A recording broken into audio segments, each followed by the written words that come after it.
Curatif, vous pouvez donner seulement pendant 2 jours. Si ça est dans le monde curatif, vous pouvez aller jusqu'à 6 jours. Et vous pouvez aussi vous arrêter à 4 jours, ça dépend. Mais si ça devient très grave, allez directement jusqu'au 6e jour. Et ces petits sachets ici qui contiennent 100 grammes, c'est pour mélanger avec 200 litres d'eau. Si vos poussées ne peuvent pas consommer 200 litres d'eau, ce que vous allez faire, c'est ce que je vais vous expliquer ici. Les poussées ne consomment pas 200 litres d'eau en 24 heures.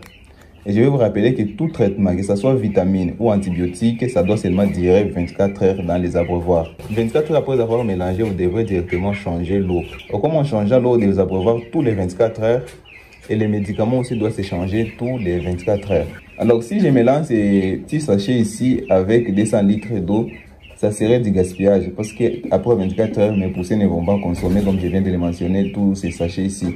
Ce que je vais faire, je vais procéder directement à la division. Je vais chercher seulement 10 grammes pour mélanger avec 20 litres d'eau. J'ai les abreuvoirs de 10 litres chacun. Mais ça, c'est pas grave. Je vais mélanger dans un grand récipient de 20 litres et puis je vais diviser dans tous les abreuvoirs. Alors, en divisant ici, j'aurai seulement 10 grammes et directement, j'aurai la possibilité de mélanger avec seulement 20 litres d'eau. Et si je vais mélanger avec 40 litres d'eau, je peux seulement prendre 20 grammes et mélanger avec 40 litres d'eau. Je pense que vous avez compris la division. Alors, pour obtenir les 10 grammes, vous pouvez utiliser une petite balance. Il y a des balances qui mesurent les grammes. Mais si vous n'avez pas une petite balance comme moi, directement, vous pouvez faire recours aux cuillères. Moi, j'utilise les cuillères pour mélanger les traitements en poudre. Ici, on parle d'un traitement en poudre. Et puis après, on va parler d'un traitement en liquide. Alors, ici, j'ai 2 cuillères. Une petite cuillère de café, une cuillère à soupe. Une petite cuillère de café ici et une cuillère à soupe. Pour avoir 10 grammes de ces produits en poudre, j'utilise une cuillère à soupe. J'utilise une petite cuillère à café pour obtenir 5 grammes de ces produits en poudre. Je pense que j'ai fait comprendre. Pour ça, on a 10 grammes et pour ça, on a 5 grammes de ces produits en poudre. Ce qui va me permettre directement de mélanger une cuillère à soupe à 20 litres d'eau potable. Et s'ils sont encore très petits à un niveau où ils ne peuvent pas consommer même 20 litres d'eau, alors je vais intervenir avec cette petite cuillère de café. Cette petite cuillère de café me donne directement 5 grammes. C'est que je vais mélanger 5 grammes avec 10 litres d'eau. Ici, j'ai divisé encore par 2. C'est comme ça qu'on procède le traitement avec un produit en poudre. En faisant ça, vous n'aurez jamais les problèmes de overdose. Comprenez seulement que ça, c'est le mélange standard. Il y a les techniciens qui peuvent aller un peu en profondeur en parlant des poids des sujets, de l'âge des sujets. Ça aussi, ça intervient bien sûr. L'âge des sujets, les poids des sujets. C'est pourquoi je vous ai dit que ce mélange est standard. C'est un mélange que vous pouvez donner et aux poussins et au poulet.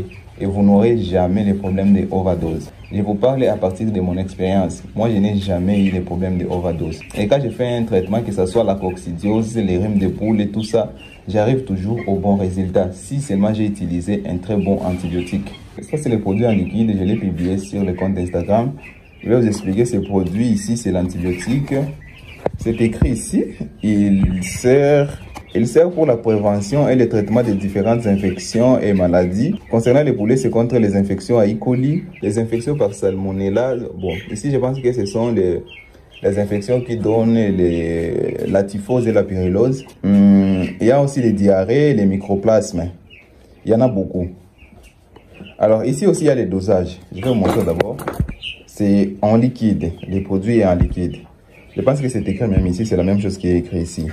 Ici, il y a les dosages. Je vais voir où c'est bien lisible. Je pense que c'est bien lisible ici sur les cartons. Ici, je vais chercher aussi les dosages. C'est écrit ici. Ici, c'est écrit dosage pour les poulets. Poultry, ça, c'est les poulets. C'est écrit aussi 10 ml pour 200 litres d'eau. Je dois chercher seulement 10 ml pour 200 litres d'eau que je dois donner pendant 3 jours. Ici, ce sont les infections par salmonella. Je dois continuer jusqu'au 5e jour. Pour les mélanges, ici, je dois aussi diviser. C'est presque la même chose. Je dois chercher 10 ml que je vais donner avec 20 litres d'eau. Parce que je n'ai pas un grand cheptel qui peut consommer jusqu'à 200 litres. Mais si vous avez 2000, 3000 poulets, vous pouvez mélanger tous les traitements dans 200 litres d'eau. Mais si vous n'avez pas un grand cheptel comme moi, pour les produits en liquide, ce que j'utilise, je n'utilise pas la cuillère, mais j'utilise la seringue. Vous devrez avoir une petite seringue comme celui-ci. Avec une petite seringue, c'est très facile. Vous pouvez voir ici, j'ai déjà 10 ml. Alors, 10 ml, je dois seulement puiser ici. Ici, j'ai 1 ml, 2, 4, 6, 8, jusqu'à 10 ml. Je dois prendre seulement une petite seringue entière et je vais mélanger avec 20 litres d'eau. Je pense que ça, c'est un peu compréhensif. Moi, à chaque fois que j'achète un produit en liquide, on me donne gratuitement une petite seringue pour le mélange. Pour ça, c'est pas très compliqué. On peut facilement trouver 10 ml qu'on va mélanger avec 20 litres d'eau potable. Vous pouvez même mélanger avec 100 litres d'eau potable en mettant 50 ml. Pour avoir 50 ml, utilisez seulement 5 de ces seringues ici de 10 ml chacun. Ça, c'est presque la même chose. Ça, c'est des vitamines en liquide. Je vais chercher le dosage ici. Je trouve le dosage, se trouve tout juste ici. C'est écrit 1 litre de ces produits par 500 litres d'eau potable que vous pouvez administrer pendant 5 à 6 jours. 1 litre de ces produits qui donne 1000 ml que vous devrez mélanger avec 500 litres d'eau. Si vous divisez par 10, ça va nous donner 100 ml que vous pouvez mélanger avec 50 litres d'eau. Si on divise par 100, vous allez avoir 10 ml